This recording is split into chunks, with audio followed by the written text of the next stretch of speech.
Welcome to logical Vidya, make your study easy and smart. आज की video में हम भारत के पूर्वी तटीय मैदान के प्रश्नोत्तर को हल करेंगे। इससे पहले मैंने आपको भारत के पूर्वी तटीय मैदान को याद करने की दो अच्छी ट्रिक बताई थी, जिसके माध्यम से आप भारत के पूर्वी तटीय मैदान को लंबे समय तक याद रख सकते हैं और अपनी परीक्षा की तैयारी को और बेहतर बना सकते हैं। दोस्तों, मैं उस वीडियो का लिंक इस वीडियो के डिस्क्रिप्शन में दे रहा हूँ, जहाँ से आप आसानी से वीडियो को देख सकते हैं। अगर आप हमारे चैनल पर नए हैं और अभी तक आपने हमारे चैनल को सब्सक्राइब नहीं किया है तो हमारे चैनल को सब्सक्राइब कर लें बेल आइकन को दबाकर। इसी के साथ लॉजिकल विद्या के फेसबुक, इंस्टाग्राम, ट्विटर और इस वीडियो का पीडीएफ पाने के लिए आप टेलीग्राम चैनल से जुड़ जाएं। तो चलिए दोस्तों, शुरू करते हैं आज का वीडियो। दोस्तों, मैंने इससे पहले भारत के पूर्वी तटीय मैदान के ऊपर वीडियो बनाई है, जिसमें मैंने आपको दो आसान सी ट्रिक बताई है, जिसके माध्यम से आप आसानी से भारत के पूर्वी तटीय मैदान के नामों को लंबे समय तक याद रख सकते हैं। आप उस वीडियो को देख लें, फिर इस क्वेश्चन आंसर सेट के वीडियो को बनाएं, जिससे आपकी तैयारी और अच्छी एवं बेहतर बनेगी। तो चलिए दोस्तों, शुरू करते हैं आज का वीडियो। भारत में कितने राज्य समुद्र के किनारे बसे हुए हैं? 7, 9, 3, 10। तो भारत में जो 9 राज्य समुद्र के किनारे बसे हुए हैं, ठीक है। मैंने आपको उस वीडियो में इसके बारे में जानकारी दी हुई थी। चलिए दोस्तों, अब नेक्स्ट क्वेश्चन के बारे में बात करते हैं। भारत में कितने राज्य पूर्व दिशा में समुद्र के किनारे बसे हुए हैं? 5, 6, 4, 3। तो भारत में 4 राज्य जो हैं पूर्व दिशा में समुद्र के किनारे बसे हुए हैं। पहले हम उत्तर से दक्षिण की तरफ आएंगे तो हमें पहले क्या मिलेगा? हमें पहले मिल जाएगा पश्चिम बंगाल, उसके बाद हमें मिलेगा उड़ीसा, उसके बाद आंध्र प्रदेश और आंध्र प्रदेश के बाद हमें मिल जाएगा तमिलनाडु। तो इसी तरह भारत के 4 राज्य पूर्व दिशा में समुद्र के किनारे बसे हुए हैं। चलिए दोस्तों, नेक्स्ट क्वेश्चन के बारे में बात करते हैं। भारत की सबसे लंबी तटरेखा वाला राज्य क्या है? तो मैंने आपको बताई थी भारत की सबसे लंबी तटरेखा वाले राज्यों के बारे में भी। तो पहला ऑप्शन है आंध्र प्रदेश, दूसरा है महाराष्ट्र, तीसरा गुजरात एवं चौथा तमिलनाडु है। तो मैंने आपको उस वीडियो में बताई थी कि गुजरात जो है भारत का सबसे लंबा तटरेखा वाला राज्य है और गुजरात राज्य की कुल तटरेखा की लंबाई 1214.7 किलोमीटर है, जो देश की कुल भूमि के तट का लगभग 23% है। तो इसका आंसर हो जाएगा सी। चलिए दोस्तों, नेक्स्ट क्वेश्चन के बारे में जानकारी प्राप्त करते हैं। भारत में कितने राज्य पश्चिम दिशा में समुद्र के किनारे बसे हुए हैं? तो पहला ऑप्शन है 6, दूसरा ऑप्शन है 5, तीसरा ऑप्शन है 7 और चौथा ऑप्शन है 3। तो मैंने आपको बताया था कि भारत के टोटल 9 राज्य समुद्र के किनारे बसे हुए हैं, जिनमें से 4 पूर्व दिशा में और 5 पश्चिम दिशा में हमें मिल जाता है। पश्चिम दिशा के राज्य अगर हम उत्तर से दक्षिण की ओर देखें तो पहले हमें गुजरात मिल जाएगा, उसके बाद महाराष्ट्र मिल जाएगा, महाराष्ट्र के बाद गोवा मिल जाएगा, गोवा के बाद आपको कर्नाटका देखने को मिलता है और कर्नाटक के बाद आपको केरल देखने को मिल जाता है। चलिए दोस्तों, नेक्स्ट क्वेश्चन के बारे में जानकारी प्राप्त करते हैं। भारत की सबसे छोटी तटरेखा वाला राज्य क्या है? गोवा, कर्नाटक, केरल, उड़ीसा। तो भारत की सबसे छोटी तटरेखा वाला राज्य हमें गोवा देखने को मिलता है, जिसकी तट की कुल लंबाई 160 किलोमीटर है। तो इसका आंसर हो जाएगा गोवा, ए। चलिए दोस्तों, नेक्स्ट क्वेश्चन के बारे में जानकारी प्राप्त करते हैं। भारत की दूसरी सबसे बड़ी तटरेखा वाला राज्य क्या है? उड़ीसा, पश्चिम बंगाल, आंध्र प्रदेश, गुजरात। तो हमने जाना कि भारत की सबसे बड़ी तटरेखा वाला राज्य गुजरात है और सबसे छोटी जो है वह आपको गोवा देखने को मिलता है। और अगर हम लोग दूसरी सबसे बड़ी तटरेखा वाले राज्य की बात करें तो यह है आंध्र प्रदेश, जिसकी तट की कुल लंबाई 1037 किलोमीटर है। चलिए दोस्तों, नेक्स्ट क्वेश्चन के बारे में जानकारी प्राप्त करते हैं। भारत का पूर्वी तटीय मैदान कहाँ से कहाँ तक फैला हुआ है? महानदी से कन्याकुमारी तक, सुवर्णरेखा नदी से कन्याकुमारी तक, गोदावरी नदी से कन्याकुमारी तक, कृष्णा नदी से कन्याकुमारी तक। तो मैंने उस वीडियो में आपको मैप के माध्यम से समझाया हुआ था कि भारत का पूर्वी तटीय मैदान सुवर्णरेखा नदी से कन्याकुमारी तक फैला हुआ है और भारत के पूर्वी तटीय मैदान को हम लोग 4 भागों में बांटते हैं। पहला उत्कल का मैदान, दूसरा उत्तरी सरकार का मैदान, तीसरा गोलकुंडा का मैदान और चौथा कोरोमंडल का मैदान। तो चलिए दोस्तों हम लोग और जानकारी प्राप्त करते हैं। दोस्तों यह वीडियो आपको अच्छा लग रहा है तो इस वीडियो को आप लाइक करना ना भूलें। चलिए हम लोग नेक्स्ट क्वेश्चन के बारे में जानकारी प्राप्त करते हैं। भारत का पूर्वी तटीय मैदान कितने भागों में विभाजित किया गया है?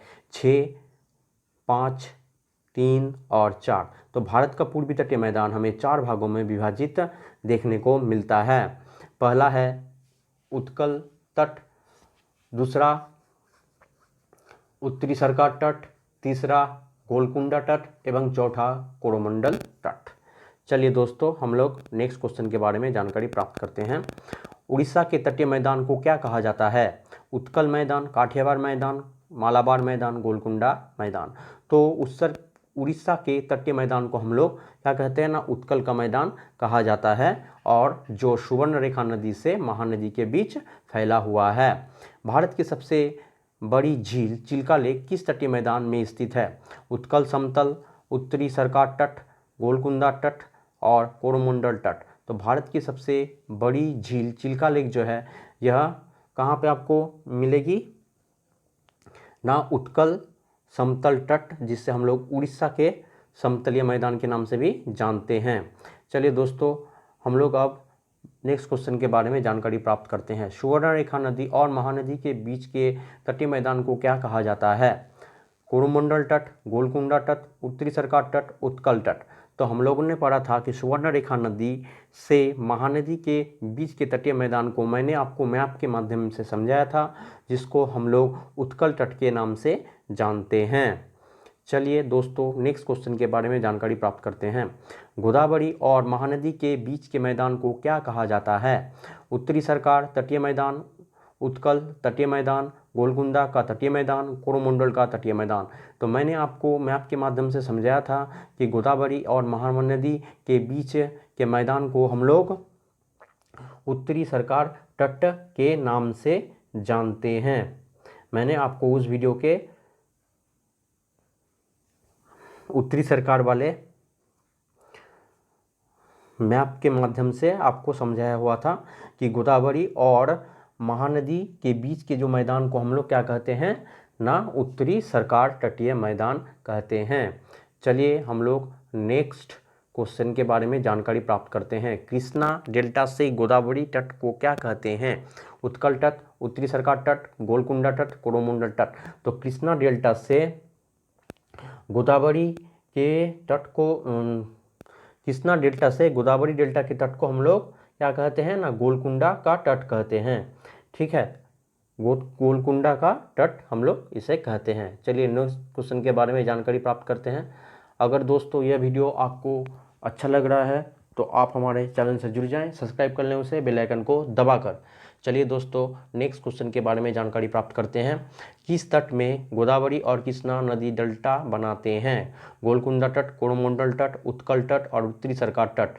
तो गोदावरी और कृष्णा नदी जो है गोलकुंडा तट पर अपनी डेल्टा बनाती है। इसका क्वेश्चन का आंसर हो जाएगा ए। चलिए नेक्स्ट क्वेश्चन के बारे में जानकारी प्राप्त करते हैं। श्रीहरिकोटा द्वीप कहाँ पर अवस्थित है? पुलिकट झील में, कुल्लेरू झील में, चिल्का झील में, राकसताल झील में। तो मैंने आपको उस वीडियो में बताया था कि पुलिकट झील जो है इसी में हरिकोटा द्वीप भी अवस्थित है। तो इसका आंसर क्या हो जाएगा? इसका आंसर हो जाएगा पुलिकट झील। चलिए दोस्तों नेक्स्ट क्वेश्चन के बारे में जानकारी प्राप्त करते हैं। कावेरी नदी का डेल्टा किस तट पर बनता है? गोलकुंडा तट, कोरोमंडल तट, उत्कल तट, मालाबार तट। तो कावेरी नदी का जो डेल्टा है वह कोरोमंडल तट पर बनता है। गोलकुंडा तट पर तो हम लोग को कृष्णा और गोदावरी का डेल्टा देखने को मिलता है, लेकिन कावेरी नदी जो है यह ब्रह्मगिरी कर्नाटक से निकलते हुए तमिलनाडु में बहते हुए यह बंगाल की खाड़ी में जाकर गिर जाती है। ठीक है, तो कावेरी नदी का डेल्टा जो हमें कोरोमंडल तट पर देखने को मिल जाएगा। ठीक है, तो चलिए दोस्तों हम लोग नेक्स्ट क्वेश्चन के बारे में जानकारी प्राप्त करते हैं। कन्याकुमारी से कृष्णा डेल्टा क्या कहलाता है? कोरोमंडल तट, उत्तरी सरकार तट, मालाबार तट, कन्नड़ तट। तो कन्याकुमारी से कृष्णा डेल्टा को हम लोग मालाबार तट के नाम से जानते हैं।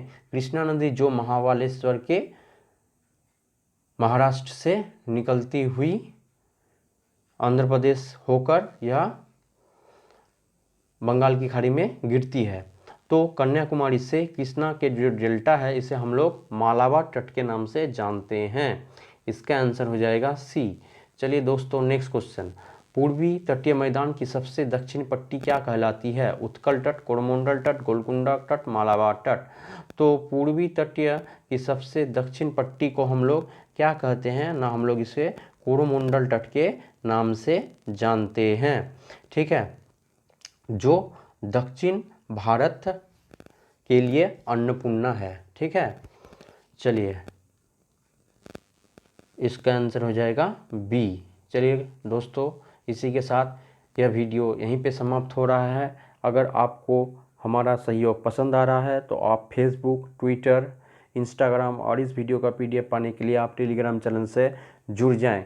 और अगर दोस्तों अभी तक आपने हमारे चैनल को सब्सक्राइब नहीं किया है तो अभी हमारे चैनल को सब्सक्राइब कर लें ज़रूर, बेल आइकन को दबाकर हमारे चैनल से जुड़ जाएं। चलिए मिलते हैं नेक्स्ट वीडियो में। Subscribe for updates. चलिए थैंक यू।